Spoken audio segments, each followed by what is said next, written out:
Hello and welcome back to YouTube channel. પાછા આપણે ફરીને ઘરે આવી ગયા ને જો ભાઈ ઘરે આવો તો શું જોવા જોયું, આંબા છે ખાલી ખાલી. કેમ કે ભાઈ હું ગયો એના પાછળ તો બધા આંબામાંથી જેટલા આંબા હતા એ બધી કેરી નીકળી ગઈ. ભાઈ આ ગયા ભાઈ, કેરીનો સીઝન ખતમ. અને આજે મેં વ્લોગ બનાવ્યો એટલે કેમ કે આજે કાલે વરસાદ ઠાવકો પડી ગયો, અહીંયા દેખાતું નહીં હોય પણ હા જેટલો પડ્યો એટલો ઠાવકો હતો. એટલે અમારે વાવણી થઈ ગઈ, હવે વરસાદ થયો કહેવાય.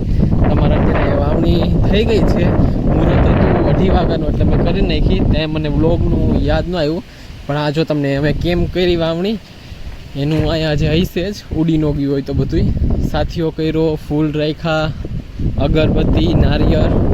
કેમ કે આ આપણા ખેડૂત માટે શુભ દિવસ કહેવાય. આખા વર્ષમાં એક જ હોય દિવસ જેમાં આપણે એટલું વધારે મહત્ત્વ છે. જો દેખાતું પવનને પણ આજ વધારે અત્યારે લાગતું છે નહીં વરસાદ જેવું, એટલે આજે વાવણી કરી દીધી. જો ભાઈ સાથીઓ જેવું કંઈ લાગતું છે નહીં, પણ અહીંયા સાથીઓ તો અત્યારે પવન બહુ ને ત્યાં બધી ફૂટ ઉડી ગયા. અહીંયા સાથીઓ કરી અગરબત્તી આપણે વિધિ અનુસાર બધી વિધિ કરીને જો આ સામે દેખાઈ રહ્યું છે આપણું ટ્રેક્ટર. અરે જો ભાઈ અહીંયા આપણી વાવણી ચાલુ છે.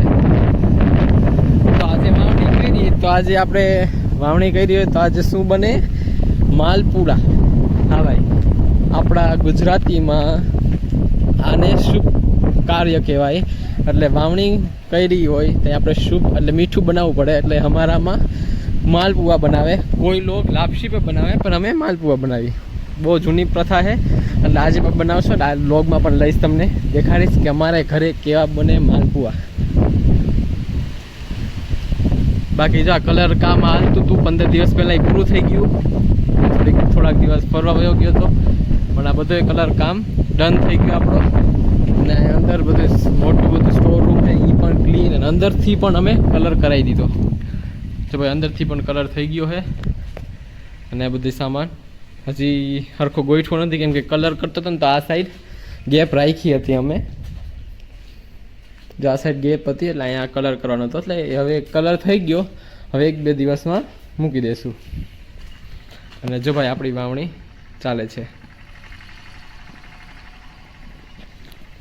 હવે આના માથે કાલે પરમ દિવસ વરસાદ પડી જાય અને મજા આવી જાય. હવે વરસાદનો ટાઈમ તો થઈ જ ગયો છે. બધાએ બહુ ગામડાઓમાં તો વાવણી થઈ પણ ગઈ, અમારે બાકી એટલી આજે અમારી પણ થઈ ગઈ. બાકી અત્યારે ફ્રૂટમાં કાંઈ હે નહીં ભાઈ, બધું ગયું ખાઈ પીને સપાટ થઈ ગયું બધું. હા થોડીક કેરીઓ હજી રાખી છે અમે અંદર ઘરમાં, એમ તો આમાં 1-2 હશે લગભગ. તો ના બાપા ના, કંઈ રાવા નથી દીધું, બધું ખાલી. અને આ સાઈડ જો ભાઈ બાળકો અત્યારે રમે છે. આ બાજુવાર આવ્યા હતા, મારો નાનો ભાઈ એના પાસે રમવા આવ્યા, માર દડે રમે છે. આપણે પહેલાં નાના હતા ત્યાં આવ્યા જ ગેમથી રમતા, એટલે આ લોકોને જોઈને આપણું બચપન પણ યાદ આવી ગયું મને. તો જ્યારે વાવણી થાય ત્યાં માલપુઆ તો બને જ, કેમ કે એ શુભ કહેવાય. તો જો ભાઈ અમે મમ્મી ને કાકી બેસી ગયા માલપુઆ બનાવવા માટે. અને ભાઈ સહેલું ટાસ્ક નથી. ગરમ તવા ઉપર જે આપણે લોટ નાખીને શેકવો, એ પણ હાથથી. કેટલી વાર આમાં દાજી પણ જાય અને સરખા ઉતરે પણ નહીં. એમાં આપણે જે તાપ ભરતો એ પરફેક્ટ જ હોવો જોઈએ, નો વધારે હોવો જોઈએ, નો ઓછો હોવો જોઈએ. જો વધારે થાય તો એ વધારે જ બળી જાય, અને જો ઓછો હોય તો કાચો રહી જાય. એટલે પરફેક્ટ તેલ અને બધું પરફેક્ટ જ હોવું જોઈએ, પછી જ માલપુઓ ખાવાની મજા આવે. જો ભાઈ મસ્ત રીતે. અને આને ફ્લિપ કરવાનું પણ ટેકનિક હોય, જેમ તેમ ફ્લિપ પણ ન થાય, નકર તૂટી જાય વચમાંથી. જો ભાઈ ધીરેથી પહેલાં સાઈડમાંથી કાઢવાનો, ચોટી ગયેલો હોય કેમ કે એ લોટ ચીકણો હોય, તો હરખો જ્યારે ફ્લિપ કરી દેવાનો. જોવું હવે કેવો પરફેક્ટ માલપુઓ બન્યો છે. અને આને ખાવાની જે મજા આવે ને, એવું એક પણ ચીઝ ખાવાની મજા ન આવે ભાઈ. બધાય ખેડૂતો આની જ રાહ જોતા હોય, ખેડૂતોનો છોકરો મોસ્ટ ઓફ તો, કે કેદી વરસાદ થાય, કેદી વાવણી થાય, ને કેદી માલપુઆ ખાવા ચડશે.